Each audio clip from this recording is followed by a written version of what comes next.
हुए थे। हनुमान जी ने नई पार्टी बनाई आरएलपी, तब से उनके साथ जुड़े थे और जब तक उनके साथ रहे, ईमानदारी से रहे और ईमानदारी से मजबूती से चुनाव लड़ा। पर बधाई।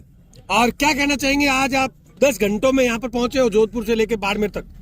सबसे पहले तो मैं पार्टी के शीर्ष नेतृत्व और स्थानीय नेतृत्व हेमाराम जी, हरीश जी और पूरी टीम को धन्यवाद देना चाहता हूँ कि आपने सबने मेरे ऊपर इतना बड़ा भरोसा किया। मदन जी प्रजापत, मेवाराम जी, पद्माराम जी और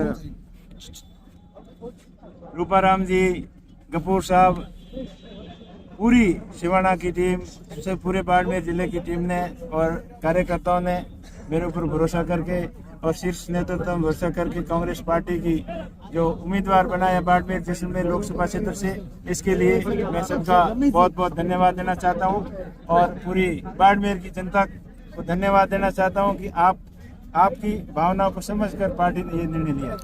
आरएलपी से कांग्रेस पार्टी में आमने सामने रहे, लेकिन एकदम से वापस आने कैसा महसूस कर रहे हैं? देखिए, वर्तमान परिस्थितियां ऐसी थी, बाड़मेर जिले के 36 कौम के बड़े बुजुर्गों की, युवाओं की, सबकी ये भावना थी। उस भावना को देखते हुए मैंने ये निर्णय लिया कांग्रेस में आने का। वैसे हम पहले से ही कांग्रेस से जुड़े हुए थे। हनुमान जी ने नई पार्टी बनाई आरएलपी, तब से उनके साथ जुड़े थे और जब तक उनके साथ रहे, ईमानदारी से रहे और ईमानदारी से मजबूती से चुनाव लड़ा। पर वर्तमान समय की ऐसी परिस्थितियां थी, देश के अंदर किसान संकट में है और बेरोजगार युवाओं की हालत बहुत खराब है, बेरोजगारी बढ़ रही है, महंगाई बढ़ रही है और देश की हालत हर कोने पर ठीक नहीं है। भय और भ्रष्टाचार का माहौल है, ईडी सीबीआई का हर जगह किसी को डंडे का डर रहता है।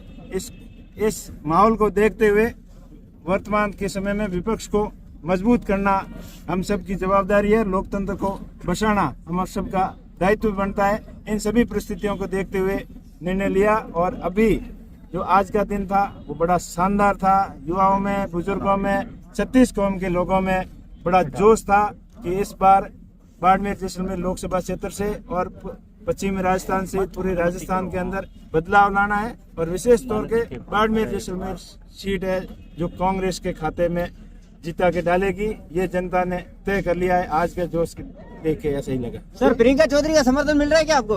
बिल्कुल, सभी का, पूरे बाड़मेर के 22 लाख मतदाताओं का समर्थन मिलेगा। आज जो संसदीय क्षेत्र में आप वोट मांगने जाएंगे, क्या मुद्दे रहेंगे वोट मांगने? मैन किसानों की जो फसल बीमा क्लेम है, कंपनियां प्रीमियम ले गई, हजारों करोड़ों रुपए का प्रीमियम खा गई और क्लेम नाम मात्र का, ऊंट के मुंह में जीरे के बराबर था। किसान परेशान है। जो किसानों के आय दुगनी करने की बातें कर रहे थे वो अब उस मुद्दे से ही भटक गए कि 2023 तक किसानों की आय दुगनी करेंगे। ये इनका पहले से आप सुनते हैं, अभी कोई नाम ले रहा है, 23 चला गया, किसी की आय दुगनी हुई है क्या?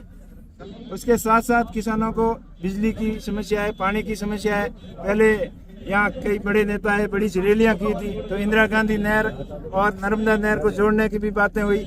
गुजरात की तरफ पर आम और अंगूर की खेती के सपने भी यहाँ दिखाए, लेकिन खाली खोखली बातों के अलावा कुछ नहीं हुआ।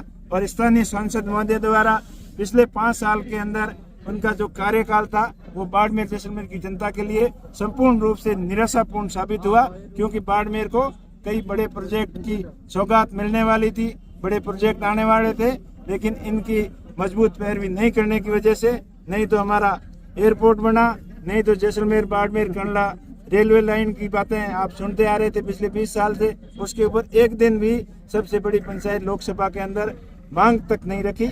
इससे बड़ी नाकामी क्या हो सकती है? और खुद अपनी गलतियों की सजा मोदी को नहीं देने का कह के और जनता को पुनः बरगलाने के लिए आ गए हैं। तो जनता सब समझ चुकी है, सब समझदार है और इस बार जो जनता अच्छा निर्णय करेगी और इनको झूठे वादे करने वालों को घर बैठाएगी। तो आप किसको चुनौती मानते हैं इस चुनाव के अंदर? इस चुनाव के अंदर हम तो इधर स्थानीय जो हम मुद्दे हैं, मुद्दों की राजनीति करेंगे। हमारे सामने बाड़मेर की जैसलमेर की जनता से बड़ी कोई चुनौती नहीं है और जनता ने इस बार मन बना लिया है कि कांग्रेस लाने का। उमेश जी, सबसे बड़ी अभी जो खबर निकल के